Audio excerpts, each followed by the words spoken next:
ಕುತೂಹಲ ಮೂಡಿಸಿದ ವಿಧಾನಸೌಧದಲ್ಲಿ ನಡೆದಂತ ಶಾಸಕರ ಫೋಟೋ ಶೂಟ್ ಕುತೂಹಲಕ್ಕೆ ಕಾರಣವಾಯಿತು. ವಿಧಾನಸೌಧದಲ್ಲಿ ನಡೆದಂತ ಫೋಟೋ ಶೂಟ್ ಬಗ್ಗೆ ಶಾಸಕರಲ್ಲಿ ಭಾರಿ ಗೊಂದಲ ಇದೆ. ಸರ್ಕಾರ ಅವಧಿ ಮುಕ್ತಾಯದ ಕೊನೆ ಸದನದಲ್ಲಿ ಈ ತರ ಫೋಟೋ ಶೂಟ್ ನಡೆಯೋದು ಸಾಮಾನ್ಯ. ಆದರೆ ಈ ಬಾರಿಯ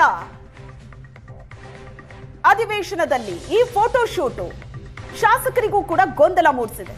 ಸರ್ಕಾರದ ಅವಧಿ 2 ವರ್ಷ ಇರೋವಾಗಲೇ ಫೋಟೋ ಶೂಟ್ ಮಾಡಿದ್ ಯಾಕೆ? ವಿಧಾನಸೌಧದ ಪಡಸಾಲೆಯಲ್ಲಿ ಫೋಟೋ ಶೂಟ್ನ ಬಗ್ಗೆ ಶಾಸಕರು ಭಾರಿ ಚರ್ಚೆ ಮಾಡ್ತಿದ್ದಾರೆ. ಇದು ಮುಖ್ಯಮಂತ್ರಿ ಬದಲಾವಣೆ ಮುನ್ಸೂಚನೆನಾ? ಶಾಸಕರಲ್ಲೇ ಚರ್ಚೆ ಆಗ್ತಾ ಇದೆ. ಸಿಎಂ ಬದಲಾವಣೆನಾ, ಸ್ಪೀಕರ್ ಬದಲಾವಣೆನಾ, ಸಂಪುಟ ಬದಲಾವಣೆನಾ? ಎಲ್ಲ ಪ್ರಶ್ನೆಗಳು ಕಾಂಗ್ರೆಸ್ನ ಶಾಸಕರಿಗೆ ಕಾಡ್ತಾ ಇದೆ. ಭಾರಿ ಕುತೂಹಲ ಮೂಡಿಸಿದೆ ಈ ಫೋಟೋ ಶೂಟ್. ಈಗ ಯಾವ ಕಾರಣಕ್ಕಾಗಿ ಈ ಫೋಟೋ ಶೂಟ್ ನಡೀತು? ಶಾಸಕರಲ್ಲೇ ಗೊಂದಲ ಇದೆ. ವಿಧಾನಸೌಧದಲ್ಲಿ ನಡೆದಂತ ಫೋಟೋ ಶೂಟ್, ಸರ್ಕಾರದ ಅವಧಿ ಇನ್ನೂ 2 ವರ್ಷ ಇದೆ. ಸರ್ಕಾರ ಅವಧಿ ಮುಕ್ತಾಯದ ಕೊನೆ ಸದನದಲ್ಲಿ ಈ ತರ ಫೋಟೋ ಶೂಟ್ ನಡೆಯುತ್ತೆ.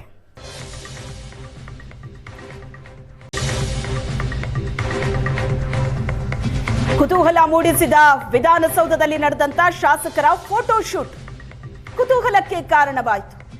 ವಿಧಾನಸೌಧದಲ್ಲಿ ನಡೆದಂತ ಫೋಟೋ ಶೂಟ್ ಬಗ್ಗೆ ಶಾಸಕರಲ್ಲಿ ಭಾರಿ ಗೊಂದಲ ಇದೆ. ಸರ್ಕಾರ ಅವಧಿ ಮುಕ್ತಾಯದ ಕೊನೆ ಸದನದಲ್ಲಿ ಈ ತರ ಫೋಟೋ ಶೂಟ್ ನಡೆಯೋದು ಸಾಮಾನ್ಯ. ಆದರೆ ಈ ಬಾರಿಯ ಅಧಿವೇಶನದಲ್ಲಿ ಈ ಫೋಟೋ ಶೂಟ್ ಶಾಸಕರಿಗೂ ಕೂಡ ಗೊಂದಲ ಮೂಡಿಸಿದೆ. ಸರ್ಕಾರದ ಅವಧಿ 2 ವರ್ಷ ಇರೋವಾಗಲೇ ಫೋಟೋ ಶೂಟ್ ಮಾಡಿದ್ ಯಾಕೆ? ವಿಧಾನಸೌಧದ ಪಡಸಾಲೆಯಲ್ಲಿ ಫೋಟೋ ಶೂಟ್ನ ಬಗ್ಗೆ ಶಾಸಕರು ಭಾರಿ ಚರ್ಚೆ ಮಾಡ್ತಿದ್ದಾರೆ. ಇದು ಮುಖ್ಯಮಂತ್ರಿ ಬದಲಾವಣೆ ಮುನ್ಸೂಚನೆನಾ? ಶಾಸಕರಲ್ಲೇ ಚರ್ಚೆ ಆಗ್ತಾ ಇದೆ. ಸಿಎಂ ಬದಲಾವಣೆನಾ, ಸ್ಪೀಕರ್ ಬದಲಾವಣೆನಾ, ಸಂಪುಟ ಬದಲಾವಣೆನಾ? ಎಲ್ಲ ಪ್ರಶ್ನೆಗಳು ಕಾಂಗ್ರೆಸ್ನ ಶಾಸಕರಿಗೆ ಕಾಡ್ತಾ ಇದೆ. ಭಾರಿ ಕುತೂಹಲ ಮೂಡಿಸಿದೆ ಈ ಫೋಟೋ ಶೂಟ್. ಈಗ ಯಾವ ಕಾರಣಕ್ಕಾಗಿ ಈ ಫೋಟೋ ಶೂಟ್ ನಡೀತು? ಶಾಸಕರಲ್ಲೇ ಗೊಂದಲ ಇದೆ.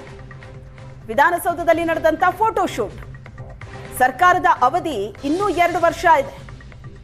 ಸರ್ಕಾರ ಅವಧಿ ಮುಕ್ತಾಯದ ಕೊನೆ ಸದನದಲ್ಲಿ ಈ ತರ ಫೋಟೋ ಶೂಟ್ ನಡೆಯುತ್ತೆ.